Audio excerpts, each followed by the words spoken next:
Hi, welcome to the finale of this series, in which we have covered all the special weapon frames currently in Destiny 2. Today we're going to be taking a deep dive and comparing all the weapon frames against each other, and seeing which frames perform best at what ranges.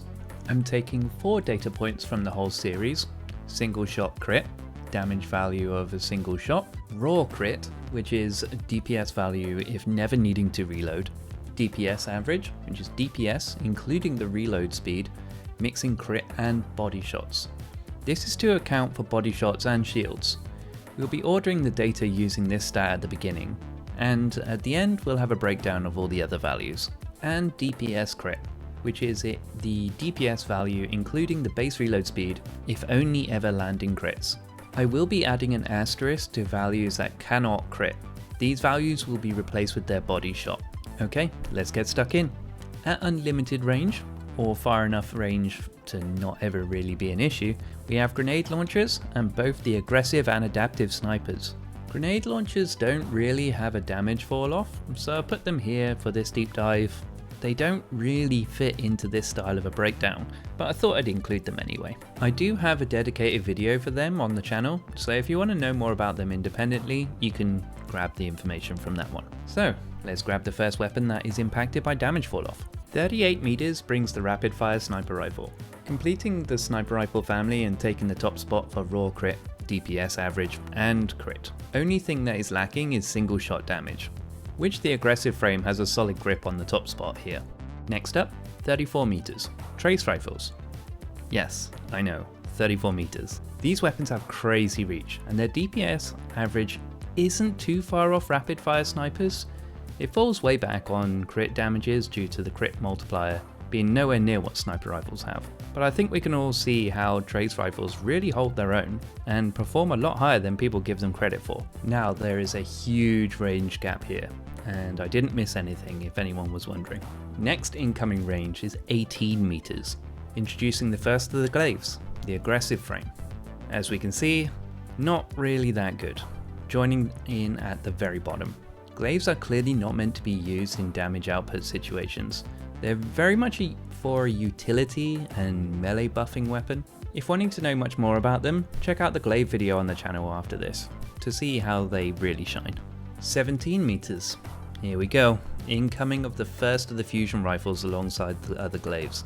Again, Glaives bouncing around the bottom, but the precision fusion has come in and crushed all the competition. Even compared to the DPS crit, the massive crit multiplier snipers hold, and it still can't even compare to the output of the fusion rifles. Only when having unlimited mag can rapid fires keep up, and really not that far behind the aggressive snipers on single hit.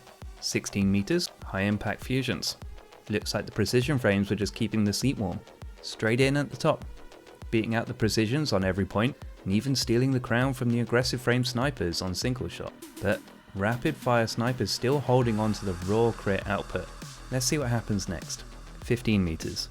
In comes the rest of the fusion rifle family, locking out the top 5 for DPS average, DPS crit, even though they can't perform crit damage. Rapid fire frames are solidly in the lead here.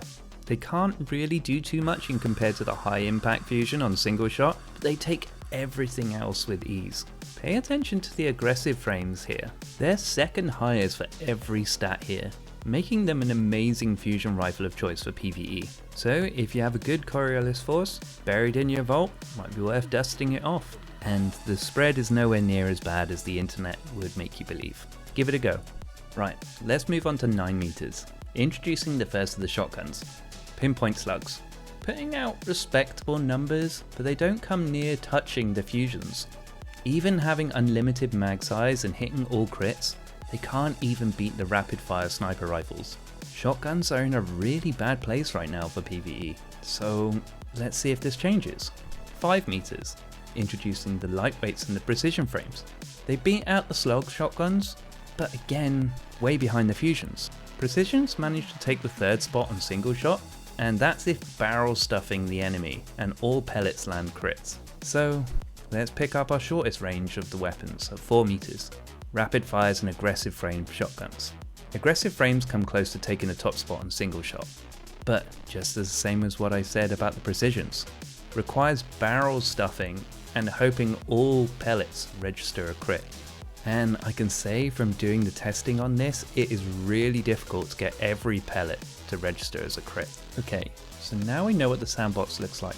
Just wanted to take a quick pause. If you're enjoying the video, giving it a like really helps out the channel and would be massively appreciated. Anyway, back to the topic. Let's take a look at the results from different perspectives. Okay, this is a top 5 of single shot damage values. Max range to 18 meters, nothing changes. Aggressive frame snipers are king here. As we all know from taking on Nezarec, to stagger him you want high crit damage at long ranges. And aggressive frame snipers always do this job very well. But as the ranges get closer, high impact fusions come in and take the top spot. So if looking to one-shot incredibly tough enemies and not needing to hit a crit specifically, high impacts are the way to go, from 16 meters to point blank. Shotguns don't really get a say in the matter, as fusions hit way harder and don't require any pellet management whatsoever, and have up to triple the range. So let's take a look at some of the options that we have then. Above 17 meters for single shot for aggressive snipers. In the kinetic slot we have Succession, a no-brainer for most players. Being kinetic and getting the damage bump from that, as well as perks like Reconstruction, is pretty much king of the aggressive frames. But if wanting an energy weapon, the Long Walk from Prophecy can get Overflow and Frenzy together, Frozen Orbit from Crucible can get auto-loading and Vorpal, Albruna D has a mountain of perks to pick from, and that's available from Gambit. Under 17 meters, let's take a look at some of the high impact fusions. In the kinetic slot, Orvandil is a great pick, and can get Reconstruction and Chill Clip together. And yes, Chill Clip starts from the first mag, so you can get up to 1.5 mags of procs of Chill Clip.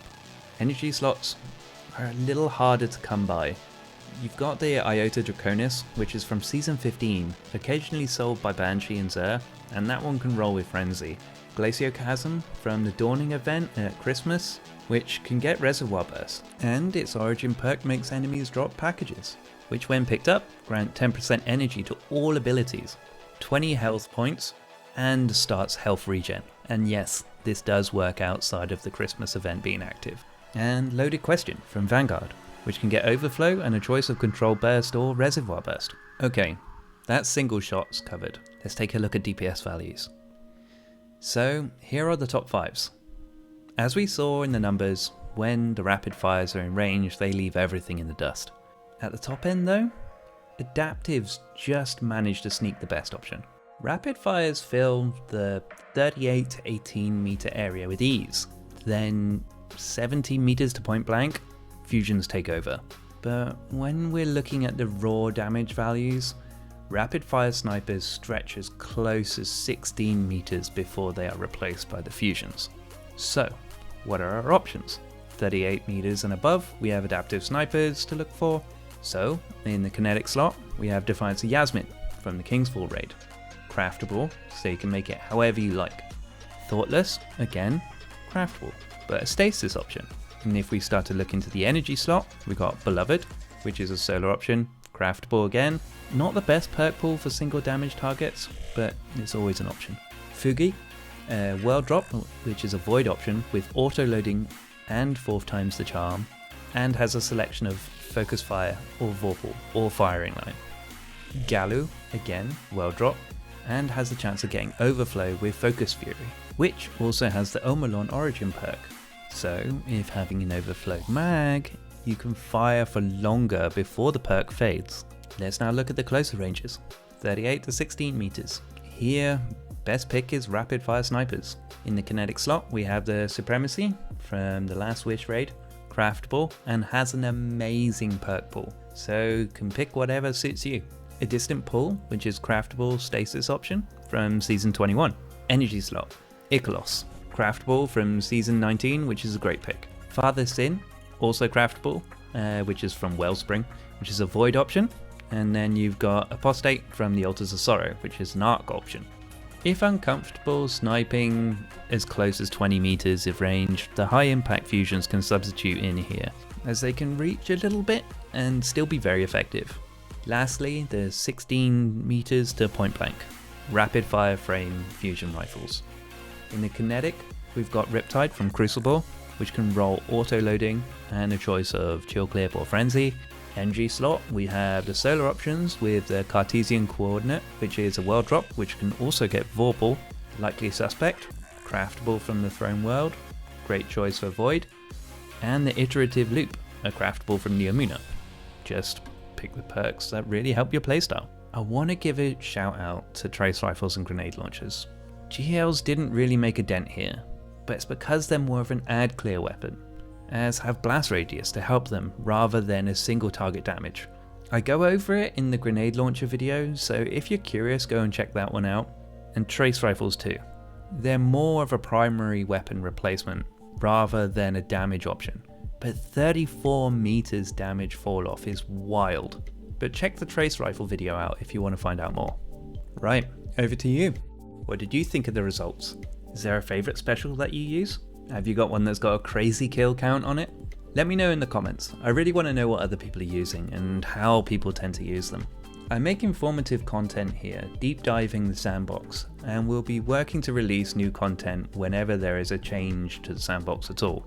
It's a week before Season 22 right now, as of time of this recording, so I have to update some content as soon as the new season drops, which will keep me busy. It has taken me over a week to compare all the data and create all the graphics, script, record, all of this, so a like on the video would be hugely appreciated. And subscribe if you want to stay up to date on everything. I release new content once a week, and I'll be keeping everyone up to date on the sandbox. Thank you so much for watching, be safe, and remember, never let your tea go cold.